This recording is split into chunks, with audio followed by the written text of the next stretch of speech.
Hello प्यारे बच्चों, let's read the question. The question says there are 26 tuning forks arranged in a decreasing order of their frequency. मतलब ऐसे arrange किए गए हैं ताकि उनकी फ्रीक्वेंसी घटती चली जा रही है, डिक्रीज होते हुए चली जा रही है।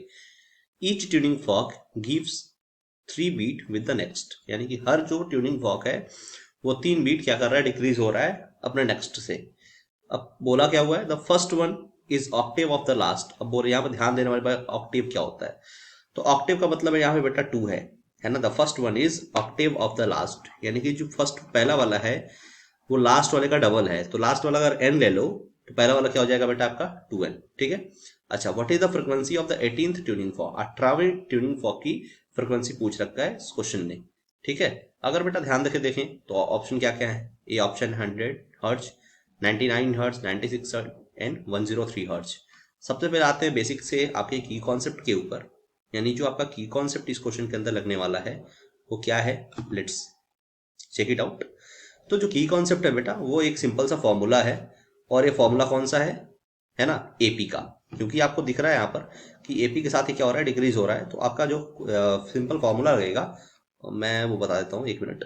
हाँ, जो सिंपल सा फॉर्मूला लगेगा वो क्या होगा, कुछ ऐसा 2n माइनस, है ना, n-1 into 3 equal to n। ठीक है। ये इंक्रीजिंग फॉर्म ऑफ एपी या फिर डिक्रीजिंग फॉर्म ऑफ एपी का एक सिंपल सा फॉर्मूला, बेसिक सा फॉर्मूला है ये। हाँ, अब हम आते हैं बेटा किसके ऊपर, सॉल्यूशन के ऊपर, है ना, कि सॉल्यूशन क्या होता है। ठीक है। तो चलो, अगर हम सॉल्यूशन पर आ जाएं तो सॉल्यूशन में क्या है, लेट्स चेक इट आउट। तो पहला बोला गया है जो फर्स्ट वाला है, फर्स्ट ट्यूनिंग फॉक, है ना, जो पहला ट्यूनिंग फॉक है वो पहले ट्यूनिंग फॉक की वैल्यू क्या होगी, 2n, लास्ट के डबल हो रही है। तो दूसरे ट्यूनिंग फॉक की वैल्यू क्या होगी, है ना, दूसरे ट्यूनिंग फॉक की वैल्यू क्या होगी आपकी -3, है ना, क्योंकि 3 घट रहा है तो 2n-3 हो जाएगा। फिर तीसरे वाला की क्या हो जाएगा, तीसरे ट्यूनिंग फॉक का 2n-6, चौथे ट्यूनिंग फॉक का, ऐसे ऐसे अगर निकालते जाएंगे तो भी निकल जाएगा, लेकिन कोई सेंस नहीं बनता है यहाँ पे क्योंकि n हमें पता ही नहीं है ना। चलो, तो अब देखें कि हाँ 2n- इधर हो जाएगा बेटा आपका 9। ठीक है। लेकिन हमें तो ये नहीं पता ना n की वैल्यूज क्या है। ठीक है। तो हम आते हैं कि for the 26th tuning fork, 26वें ट्यूनिंग फॉक के लिए जो फॉर्मूला निकल के आता है वो आता है 2n-, है ना, n-1 into 3 is a decrement level it equals to n। तो ये हो जाएगा आपका 2n-, n क्या है 26 है, 26 माइनस 1 25, 25 गुणे 3 हो जाएगा बेटा 75, है ना, 75 इक्वल्स टू n। और यहाँ पे n इक्वल टू वैल्यू आ गई बेटा 75 हर्ट्ज। तो n की वैल्यू तो आ गई, लेकिन हमें n थोड़ी निकालना है, लेकिन n की आवश्यकता पड़ेगी इसलिए हमने पहले n निकाल लिया।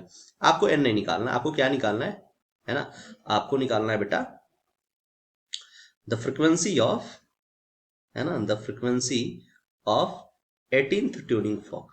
सेम फॉर्मूला लगाएंगे, the frequency of 18th tuning fork. तो n 18th ट्यूनिंग फॉक की फ्रीक्वेंसी कितनी आएगी, तो सेम फॉर्मूला कौन सा, 2n माइनस n-1 इंटू 3, है ना। ये 18th की आ जाएगी, ये 26 वाले की थी, है ना। तो n 18th का क्या होगा, 2n माइनस, है ना, 2n minus in bracket n-1 into 3।